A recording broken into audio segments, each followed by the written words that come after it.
Tell us what book we're learning today and what. अच्छा ठीक है. So Bismillahirrahmanirrahim. So the book, well, it's not exactly a book, but it's actually it's a poem today called Mahmood sAmeen. So it's a celebratory poem from the promised Messiah alayhi salam on the completion of the Holy Quran by Khalifa Sani Raziyallahu ta'ala anhu. And again, it's a very beautiful poem in the sense that it sings the praises of Allah, but it also shows the Prophet Messiah alayhi salam his distress and his angst and his helplessness for his children, that they grow up in a good environment, and for the rest of the Muslim Ummah as well. And for a lot of people who've read the poem, it's quite familiar, so you might remember a few verses from it here and there. But a lot of people consider it to be one of the most comprehensive and complete prayers in every sort of manner, in order to gain acceptance from Allah. One of the things that Hazul has mentioned to us in his Friday sermons in the past is about, for acceptance of prayer, you need two things. Purification of the heart in the sense that you don't wish badly on anyone. So no malice or rancor or wishing badly on anyone or hoping that harm comes to anyone. And the other side of it is distress and helplessness. So in the sense that I'm nothing and I need your help for everything. There's nothing, what I can do is all from you, kind of thing. And it's just, it epitomizes that really well. So this is just the first few pages of the prayer. All praise belongs to the being who is eternal, everlasting. He has no associate and none is his equal. He alone endures, all else perishes. To fall in love with others than him is but an idle tale.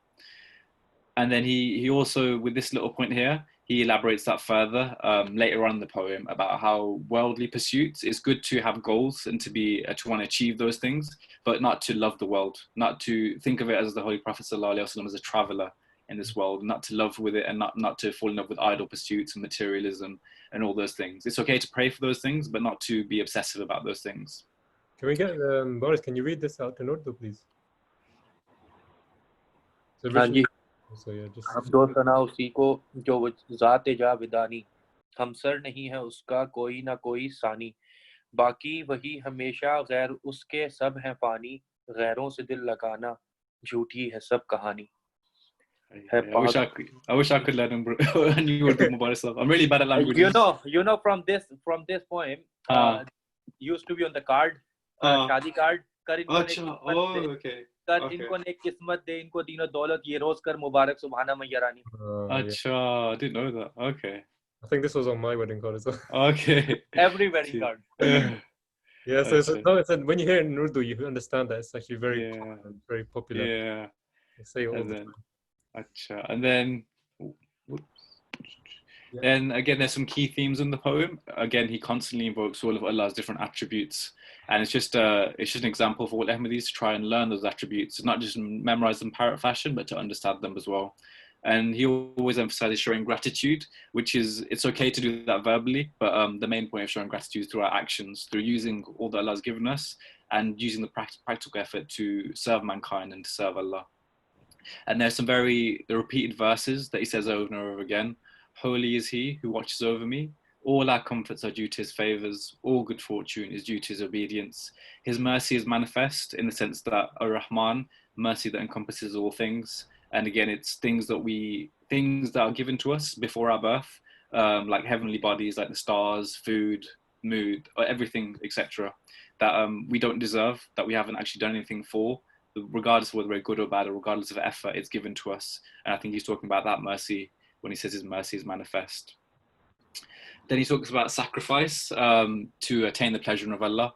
My Lord, this is your favor. May I be sacrificed at your altar. And this little bit here is probably the main reason for his gratitude.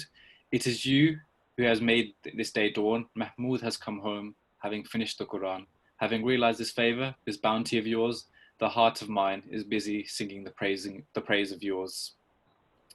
And again, that sense of thanks. Oh, my sustainer, how can I ever thank you enough? And then coming back to a little bit at the start of the book about complete reliance on Allah. From again, it's all related to Surah Al-Fatiha as well. Thee alone do we implore for help, that we don't go to anyone else for help, not even our parents or our family members or friends. We rely on Allah through that prayer. And there's some beautiful verses again to summarize that. Ever since I have come to know you, my heart has become such that it cannot turn to others for its needs. To die in your presence is far better than to live without you. And by Allah, to suffer agony for your sake is much better than being filled with joy without you.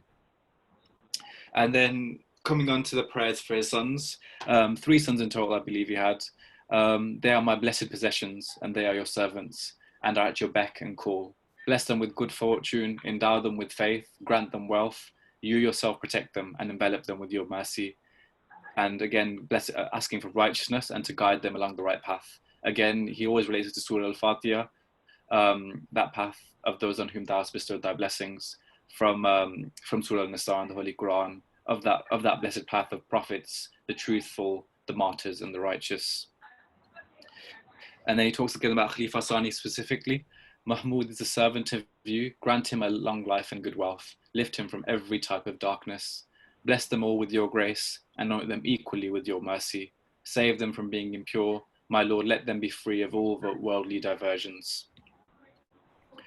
And then coming back to that key theme of acceptance of prayer, distress and helplessness, he emphasizes again to Allah how he has a lot of anguish and a lot of suffering due to the state of Muslims at the time, and because he wants his sons to do so well in both in their worldly life and their spiritual life as well. And he says, listen to this crying and wailing of mine and provide them with your protection. On account of worries of my heart is anguish. My soul is so close to suffering pain. My heart bleeds on account of my woes. Answer my prayers and accept the submission of your servant. And then again, coming back to the idea that the world is very temporary, and he urges all his family, his friends, his Jamaat, that the world is a temporary abode that we must leave. We are travelers in this world, and don't become so obsessed with the worldly things. Yes, it's nice to have them, but don't make it obsessive. Don't make it your life's purpose. And I think he emphasized this point really well with this bullet point here. Oh, my friends, the dear ones, do not be forgetful of the hereafter.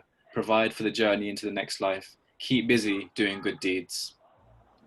And then he finally comes on to probably the main point of his poem about the blessing of the Holy Quran, and that it teaches that path of knowledge, and those who read it, on them is bestowed the grace of God.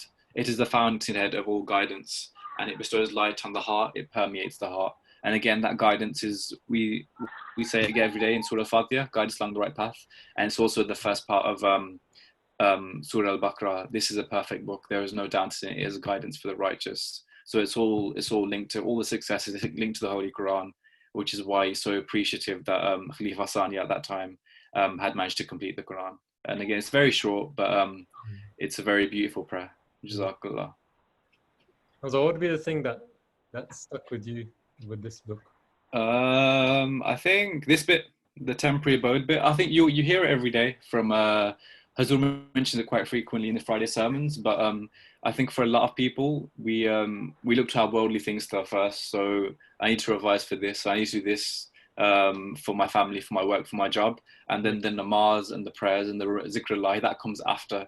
But it's like changing your order almost. Prioritize the worship first, and then everything else comes after, and then that will lead to success. Because probably most Muslims probably have it in a different order, thinking I need to buy a new house, I need this for my family, and we probably don't have the order right, the majority of us. Yeah. I think linking to that, you see in the life of the Holy Prophet, he was sleeping on such a simple bed, bed when he would get up, he had loads of marks on him. His companions come and ask him, look, beloved, oh Prophet of Allah, if you want something better, just tell us and we'll give it to you. And he just replies by saying, I'm just a traveler in this world. This place is just a temporary abode for me, a temporary stoppage place. And I'm going to be going to another place after this. So, live your life simple. And if you take what you learned in this book and apply it to your life, life becomes very simple. Yeah. And it's that same quote we hear again and again. If you chase Allah, the world will chase you. Don't make it the other way around. And in that way, you will reap the blessings in every situation. Jazakallah, man.